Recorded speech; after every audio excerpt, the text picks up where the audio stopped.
آپ کی صحت کافی اچھی ہو رہی ہے۔ تہذیب نے کہا، تم بھی مجھے مطمئن نظر آتی ہو تہذیب۔ ہاں کیوں نہیں، ظاہر ہے آپ کے مل جانے کی خوشی جو ہے، تہذیب نے کہا۔ تہذیب یقین کرو، میں تمہیں اپنے اس وقت کے جذبات کے بارے میں الفاظ میں نہیں بتا سکتا۔ الفاظ میں بتانے کی ضرورت ہی نہیں، جو کچھ دیکھ رہی ہوں اس پر پورا یقین ہے، تہذیب نے جواب دیا۔ میں کرسی پر جا بیٹھا، در حقیقت میں اسے دیر تک دیکھنا چاہتا تھا اور پھر میں اسے دیر تک دیکھتا ہی رہا۔ وہ بھی خاموش بیٹھی ہوئی تھی۔ میرے احساسات کی دنیا اس وقت عجیب تھی۔ پھر میں اچانک ہنس پڑا۔ ان لوگوں نے واقعی میرے ساتھ ایک عجیب دلچسپ شرارت کی ہے، ایک ایسی شرارت جو ان کا احساس بن کر ہمیشہ مجھے یاد رہے گی۔ بہت جذباتی ہو رہے ہو علی، تہذیب نے مسکراتے ہوئے کہا۔ تم میری کیفیت کا اندازہ نہیں لگا سکتی تہذیب، میں تم سے ملنے کے لیے سخت بے چین تھا۔ میں جلد از جلد ان لوگوں سے نجات حاصل کر کے تمہارے پاس پہنچنا چاہتا تھا، لیکن انہوں نے میرے اور تمہارے درمیان فاصلے کم کر کے مجھ پر بڑا احسان کیا ہے۔ چلو ان کا شکریہ ادا کر دینا۔ تہذیب ہنس دی اور پھر کہنے لگی، لائن آف کروزل کے سلسلے میں عظیم الشان کامیابی پر مبارکباد قبول کرو علی۔ شکریہ تہذیب، یہ بڑی ہنگامہ خیز مہم رہی، میں نے آہستہ سے کہا۔ مجھے تفصیلات معلوم ہوتی رہی ہیں، یہ لوگ واقعی تم سے بہت محبت کرتے ہیں۔ اب تو مجھے یقین آ گیا ہے، میں نے کہا۔ اس کے بعد دیر تک میں خاموشی سے تہذیب کو دیکھتا رہا اور وہ شرماتی رہی۔ یہ خاموشی کافی طویل ہو گئی تو تہذیب نے کہا، اب سو جاؤ علی، تھکے ہوئے ہو۔ سوال ہی پیدا نہیں ہوتا، میں نے فیصلہ کن لہجے میں کہا۔ کیوں؟ تہذیب مسکرا کر بولی، اب تم یہ بتاؤ کہ امریکہ میں تم پر کیا گزری؟ سب کچھ ٹھیک ٹھاک رہا؟ تم نے مجھے ہدایت کر دی تھی کہ خاموشی سے وقت گزاروں، اور میرے لیے یہ ضروری تھا کہ میں اس ہدایت پر عمل کروں۔ کسی قسم کی کوئی الجھن تو نہیں پیش آئی؟ نہیں، میں نے اپنے آپ کو بالکل محدود کر لیا تھا، چنانچہ کوئی بھی میری گھر تک کو نہ پہنچ سکا۔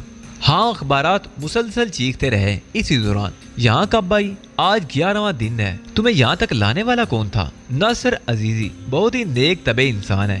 کس بنیاد پر تمہیں یہاں لایا گیا تھا؟ تمام حقیقت مجھے بتا دی گئی تھی، اور پھر ناصر عزیزی صاحب کی شخصیت ہی کچھ ایسی تھی کہ میں ان سے متاثر ہوئے بغیر نہیں رہ سکی۔ وہ ایک انتہائی نیک نفیس بزرگ ہیں، ان کی باتوں پر آنکھیں بند کر کے یقین کر لینے کو جی چاہتا ہے۔ اور تمہارے بارے میں جو گفتگو ناصر صاحب نے کی تھی اس کی تقریباً 80% تفصیل مجھے معلوم تھی۔ اس کے بعد انہوں نے کہا کہ روٹھے ہوئے علی یار خان کو منانے کے لیے میں ان کی مدد کروں۔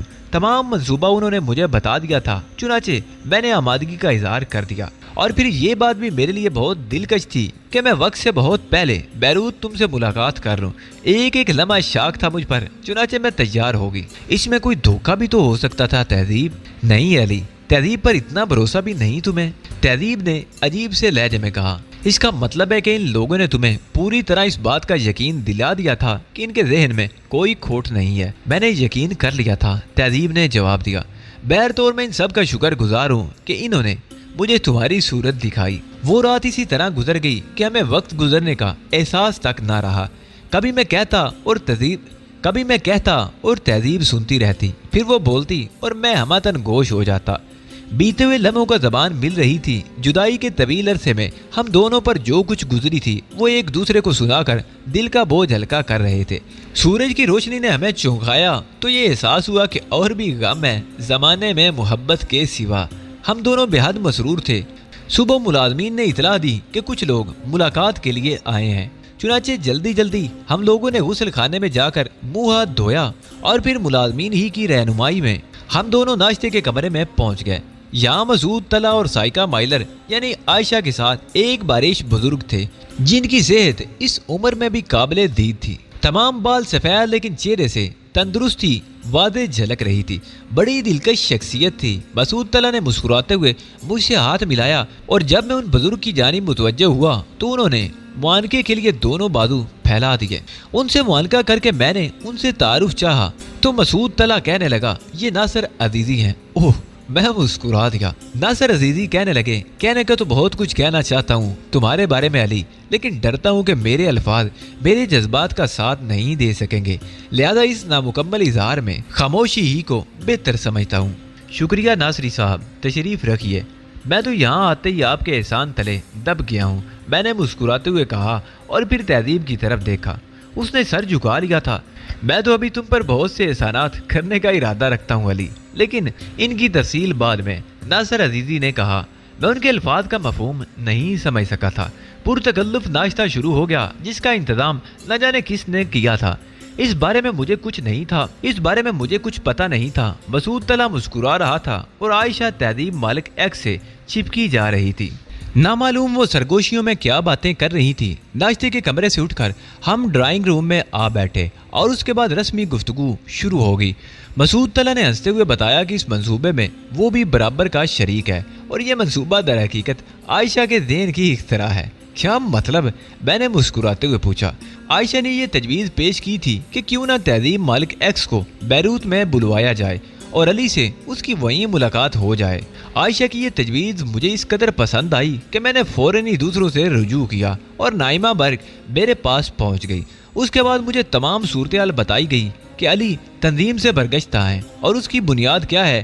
تمہاری برگشتگی بے شک درست اور جائز تھی، لیکن علی اس کے بعد تم نے جو کچھ کیا اسے کون نظر انداز کر سکتا ہے اور تم سے دوری کیسے برداشت کی جا سکتی ہے؟ چنانچہ یہ پروگرام عزیزی صاحب کے ہاتھوں تکمیل پایا۔ بہر طور میں تم سب کا شکر گزار ہوں، خاص طور سے بزرگ عزیزی صاحب کا جنہوں نے مجھے تہذیب کی صورت دکھائی۔ ناصری صاحب کہنے لگے، مگر میاں یہ تمہاری تہذیب جو ہے نا، یہ میری بیٹی ہے اور میرے پاس رہتی ہے۔ اس وقت تو میں نے اسے تم سے ملنے کی اجازت دے دی تھی، مگر آئندہ اگر تم اس سے ملنا چاہو تو غریب خانے تک آنے کی زحمت کرنا پڑے گی، کیونکہ میں اسے یہاں رہنے کی اجازت نہیں دے سکتا۔ ناصر عزیزی صاحب کی شفقت و محبت کا یہ انداز مجھے بہت بھلا لگا۔ ان کی بات سن کر میں ہنسنے لگا۔ عزیزی صاحب بولے، یہ ہنسنے کی بات نہیں ہے علی، بیٹیاں شادی سے پہلے باپ کے گھر میں ہی رہیں تو بہتر ہے۔ میں اس سلسلے میں کسی رعایت کا قائل نہیں ہوں۔ میں آپ کی بات سے اتفاق کرتا ہوں اور آپ کے اختیارات کو چیلنج کرنے کا کوئی ارادہ نہیں رکھتا۔ میں نے بدستور ہنستے ہوئے کہا، ہاں یہ ہوئی نا بات۔ چنانچہ عزیزم، اب یہ مناسب ہوگا کہ تم رات کے کھانے پر میرے یہاں آؤ اپنے دوستوں کے ساتھ، وہاں تہذیب تمہاری میزبانی کرے گی۔ میں نے تہذیب کی جانب دیکھا، وہ مسکرا رہی تھی۔ خاصی دیر تک ناصر عزیزی صاحب، مسعود طلحہ اور عائشہ میرے ساتھ رہے۔ عائشہ کہنے لگی، اگر تہذیب یہاں سے جا رہی ہے تو میں بھی عزیزی صاحب ہی کے ساتھ قیام کروں گی۔ بلا شبہ علی تمہارا انتخاب ایسا ہی ہے کہ اس پر رشک کیا جائے۔ اچھا ٹھیک ہے بھائی، اب میری کچھ حیثیت نہیں رہی، تہذیب ہی سب کا مقصود بن گئی ہے، تو پھر اجازت دو شام کو تمہارا انتظار کیا جائے۔ مسعود، کیا تم بھی جا رہے ہو؟ میں نے سوال کیا۔ اگر چاہو تو رک جاؤں۔ ہاں میرا خیال ہے مجھے تم سے کوئی گفتگو کرنی ہوگی۔ ٹھیک ہے، لیکن ایک بات کا وعدہ تم عزیزی صاحب کے سامنے کرو کہ ان لوگوں کے جانے کے بعد میری شامت نہیں آئے گی۔ شامت؟ میں نے حیرت سے پوچھا۔ ہاں بھائی، بس کچھ ایسا ہی معاملہ ہے، مسعود نے مسکراتے ہوئے کہا۔ میاں، اب یہ تمہارا کام ہے کہ اپنے دوست سے کس طرح نمٹتے ہو، میں اس سلسلے میں تمہاری کوئی مدد نہیں کر سکوں گا، ناصر عزیزی صاحب نے کہا۔ اس کے بعد وہ تہذیب اور عائشہ کو لے کر چلے گئے۔ میں مسکراتی نگاہوں سے مسعود کو دیکھنے لگا، وہ اداکاری کر رہا تھا۔ یقین کرو میرا صرف اتنا ہی قصور تھا کہ میں نے عائشہ کی بات پر عمل درآمد کر ڈالا۔